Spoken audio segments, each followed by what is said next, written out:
Hi, I'm Julia from the Camden Public Library, and my husband is hungry for fresh homemade bread, so I figured why not record this and share this recipe with all of you. So, I am dressed in my cozy clothes because it is evening and that's when you start this bread process. Today we are going to make no-knead whole grain bread. Here is the recipe, and I will be going over this step by step. All right. So we are going to start with a large mixing bowl and 3 cups of flour. So I'm diving in. Now, I don't remember what flour this is. My guess is all-purpose. Maybe it's King Arthur, maybe it's Hannaford brand. I don't know. They all seem to work. 1. Whoops. 2.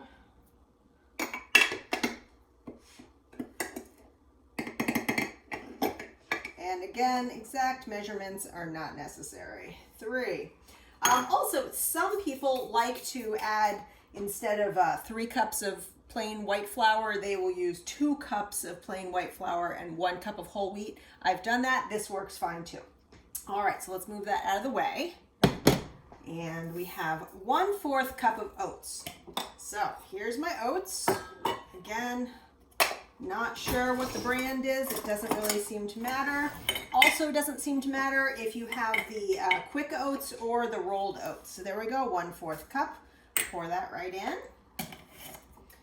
We need 1 tablespoon of sunflower seeds. Now this is actually the first time I've done this with sunflower seeds. This recipe allows you to mix up whatever seeds or grains you want.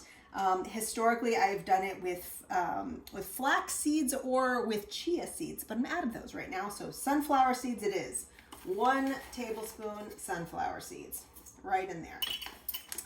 The next ingredient is quinoa. Now, quinoa you can get at the grocery store. It comes in white quinoa. This is a mixed quinoa. I don't think it's rainbow quinoa, but I've seen that as well.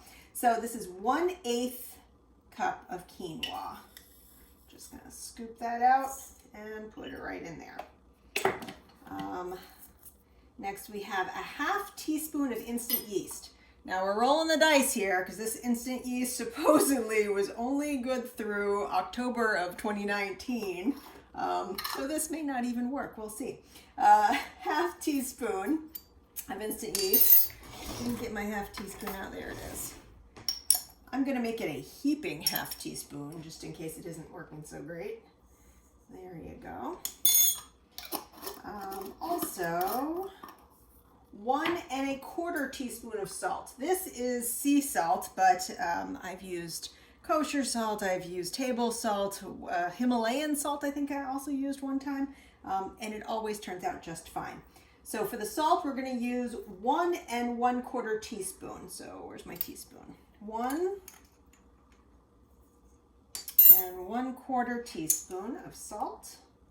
Just plunking it right in there. And sugar. Here we go. This is labeled coffee, but it's not coffee. It's actually sugar. It's the sugar we put in our coffee. All right, so for sugar, we need 1 tablespoon of sugar. There we go. All right. All right, so this is what it's looking like at this point. And you want to take, it says, it's basically like 1½ to almost 2 cups of water. Now I've put this into the microwave for about 60 seconds just to warm it up a little bit because it's really chilly in my house. And if you're using old yeast and it's cold, this is not a good combination. So by introducing a little bit of warmish water, that's going to help to activate that yeast. So I'm pouring that right in here, right on top. And now, again, this is called no-knead whole grain bread. So we're not going to really be kneading it right off the bat. We're just going to be stirring it. And if you want to get in here, you can kind of really see what the dough is going to start to come together and look like. It's going to be a very wet, shaggy dough. But it is very easy. And it always comes out gorgeous. So you're just going to get all those ingredients incorporated. And depending on how much time you have. You can just keep going at that, or you can say, you know what, that looks good. That looks like a nice shaggy dough. All my ingredients are mixed together. Now the recipe says to go ahead and add some plastic wrap. I happen to have a lid for this bowl, so I'm going to use the lid instead.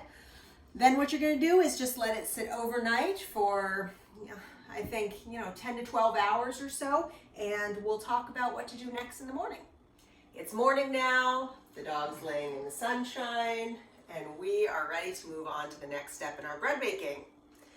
Let's take a look, see what the dough looks like now. It looks like our questionable yeast did the trick, and the dough did rise overnight to fill about half the bowl. It is extremely sticky right now, and so what we're going to do is turn it out a little bit on this surface. I just washed the surface and dried it, so the next thing I'm going to do is sprinkle it with a little bit of flour. Just cover it like that.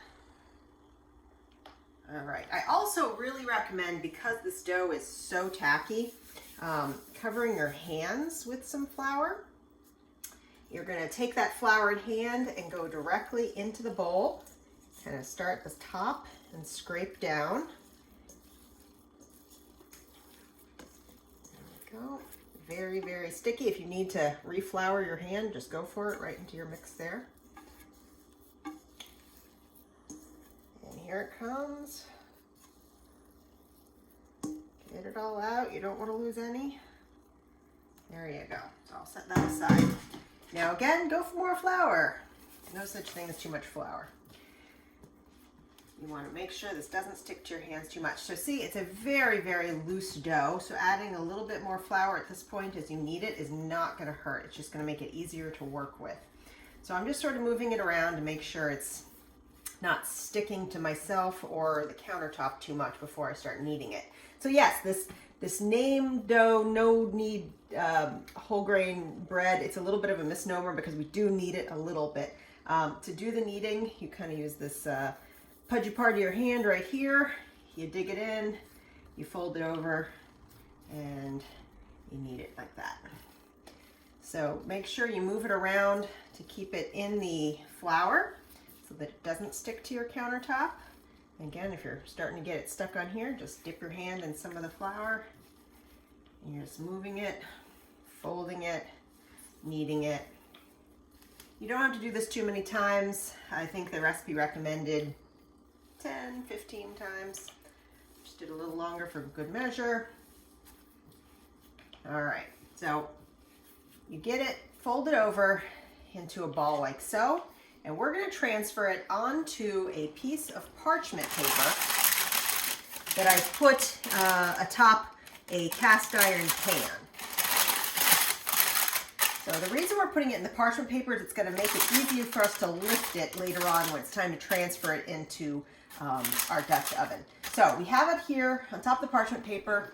What I like to do is take a little bit of olive oil and pour it on my hand, drizzle it on top of the bread, and spread it around just a little bit. That is going to help keep the plastic wrap that we're going to place on top of it from sticking. And it also helps it get a nice color to it when it's baking. There we go. Moving that olive oil around a little bit there.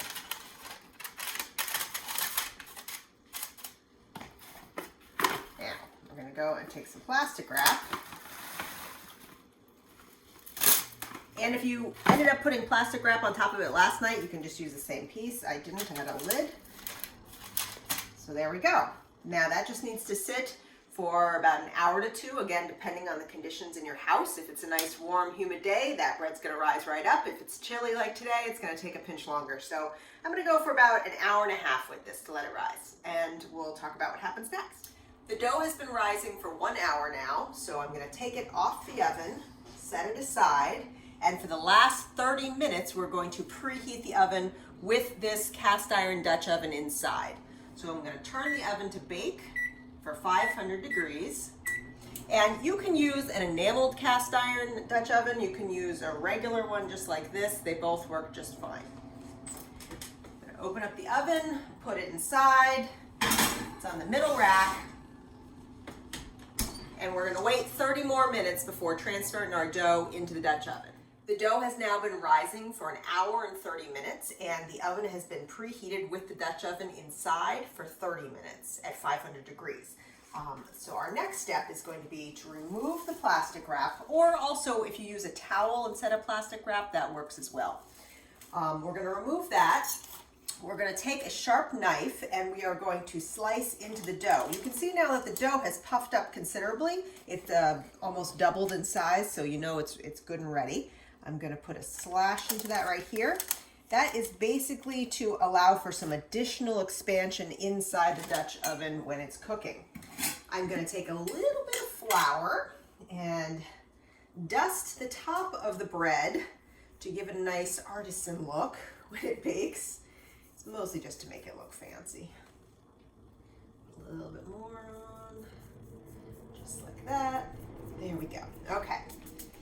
Now I'm going to use my gloves and my hot mitt to retrieve the Dutch oven. Take off the lid. Woo! And I'm going to use the parchment paper to transfer the dough into the Dutch oven. I'm going to use my hot mitt to return the lid, and then to put everything back into the oven. So at this point, the preheat is done. You're going to lower the temperature to 425 and bake for 30 minutes with the lid on. After 30 minutes of baking with the lid on, we're now going to take it out of the oven. Remove the lid, get a quick peek at it.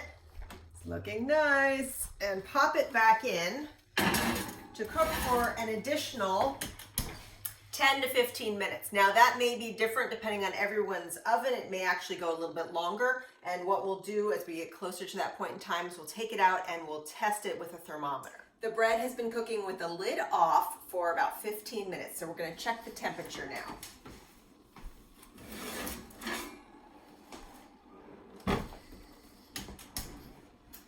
I really like using a digital thermometer. I'm gonna go ahead and stick it right into the middle. And we're gonna wait for the temperature to go up. The recipe recommends 210 degrees. I've cheated it a little bit in the past and have stopped cooking it around 208 and it tastes delicious. So again, nothing has to be perfect or exact. It'll still be good. So we're at 205, 206, 207, 208. All right, that's good enough for me. Make sure you shut off your oven. Now this can be the tricky part. I wasn't really good with my measurements. I like to normally make the parchment paper hang over a bit more so that I can easily lift this out. Your parchment paper may rip, but yay, mine held together. So let's take a look at our gorgeous, freshly baked loaf of Artisan multigrain bread. Now we let it cool. And this is the final product, a gorgeous and delicious loaf of homemade multigrain bread. Hey! Mommy's bread is super yummy.